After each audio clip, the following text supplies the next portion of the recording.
ಗೋಕುಲ ಎಂಬ ಶಾಂತವಾದ ಪುಟ್ಟ ಹಳ್ಳಿಯಲ್ಲಿ ಕೃಷ್ಣ ಎಂಬ ಒಬ್ಬ ತುಂಟ ಹುಡುಗನಿದ್ದ. ಕೃಷ್ಣನು ಅವನ ತುಂಟಾಟ ಮತ್ತು ಮುಗ್ಧತೆಯಿಂದ ಎಲ್ಲರನ್ನೂ ಬೆರಗಾಗಿಸುತ್ತಿದ್ದ. ಹಾಗೆಯೇ ಕೃಷ್ಣನಿಗೆ ಒಂದು ತುಂಟತನದ ಅಭ್ಯಾಸವೂ ಇತ್ತು.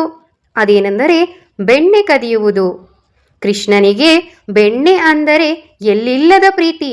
ಅದಕ್ಕಾಗಿ ಅವನು ಬೆಣ್ಣೆಯನ್ನು ಕದ್ದು ತಿನ್ನಲು ಸಹ ಹಿಂದೆ ಮುಂದೆ ನೋಡುತ್ತಿರಲಿಲ್ಲ. ಹೀಗೆ ಯಾರ್ಯಾರ ಮನೆಯಲ್ಲಿ ಬೆಣ್ಣೆ ಇರುತ್ತಿತ್ತೋ ಆ ಮನೆಗೆ ತನ್ನ ಸ್ನೇಹಿತರ ಜೊತೆ ಹೋಗಿ ಬೆಣ್ಣೆಯನ್ನು ಕದ್ದು ತಿನ್ನುವುದು ಕೃಷ್ಣನಿಗೆ ಅಭ್ಯಾಸವಾಗಿ ಹೋಗಿತು.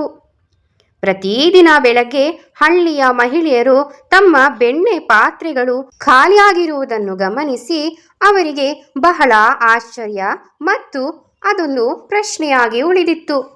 ಯಾರು ನಮ್ಮ ಪಾತ್ರೆಗಳಲ್ಲಿ ಇರುವ ಬೆಣ್ಣೆಯನ್ನು ಕದಿಯುತ್ತಿದ್ದಾರೆ ಎಂಬುದು. ಒಂದು ದಿನ ಅವರು ಕಳ್ಳನನ್ನು ಹಿಡಿಯಲೇಬೇಕು ಎಂದು ನಿರ್ಧರಿಸಿ ಮನೆಯಲ್ಲಿ ಬೆಣ್ಣೆಯ ಪಾತ್ರೆಯನ್ನು ಇಟ್ಟು ಮನೆಯಲ್ಲಿ ಯಾರೂ ಇಲ್ಲ ಎಂಬಂತೆ ನಟಿಸಿ ಎಲ್ಲರೂ ಬಾಗಿಲ ಹಿಂದೆ ಅಡಗಿಕೊಂಡು ಕಾಯುತ್ತಿದ್ದರು.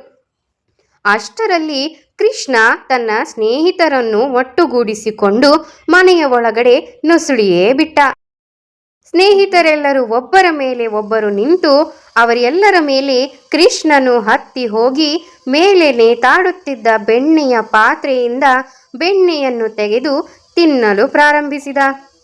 ಬೆಣ್ಣೆಯನ್ನು ತಿನ್ನುವ ಅವಸರದಲ್ಲಿ ಕೃಷ್ಣನ ಮುಖವೆಲ್ಲ ಬೆಣ್ಣೆಯಿಂದಲೇ ತುಂಬಿ ಹೋಗಿತ್ತು. ಅವನು ಬೆಣ್ಣೆಯನ್ನು ಕಂಡು ಸಂತೋಷದಿಂದ ನಗಲು ಶುರು ಮಾಡಿದನು.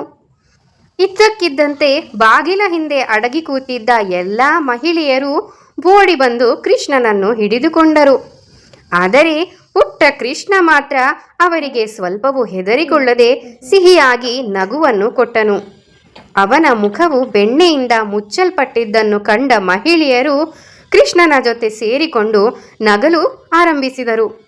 ಅವನ ಮುಗ್ಧತೆ ಮತ್ತು ಮೋಡಿ ಅವರ ಕೋಪವನ್ನು ತಣ್ಣಗಾಗಿಸಿತು. ಅವರು, ಕೃಷ್ಣ, ನೀನು ಬಹಳ ತುಂಟ ಹುಡುಗ, ನೀನು ಬೆಣ್ಣೆಯನ್ನು ಏಕೆ ಕದಿಯುತ್ತಿರುವೆ ಎಂದು ಪ್ರಶ್ನೆ ಮಾಡಿದರು. ಅದಕ್ಕೆ ಕೃಷ್ಣ ನಗುತ್ತಾ, ಏಕೆಂದರೆ ಅದು ನಿಮ್ಮೆಲ್ಲರ ಪ್ರೀತಿಯಿಂದ ಮಾಡಲ್ಪಟ್ಟಿದೆ, ಹಾಗಾಗಿ ಆ ಬೆಣ್ಣೆ ನನಗೆ ತುಂಬಾ ರುಚಿ ಮತ್ತು ಇಷ್ಟವಾಯಿತು ಎಂದು ಉತ್ತರಿಸಿದ. ಅದನ್ನು ಕೇಳಿ ಎಲ್ಲರೂ ನಗಲಾರಂಭಿಸಿದರು.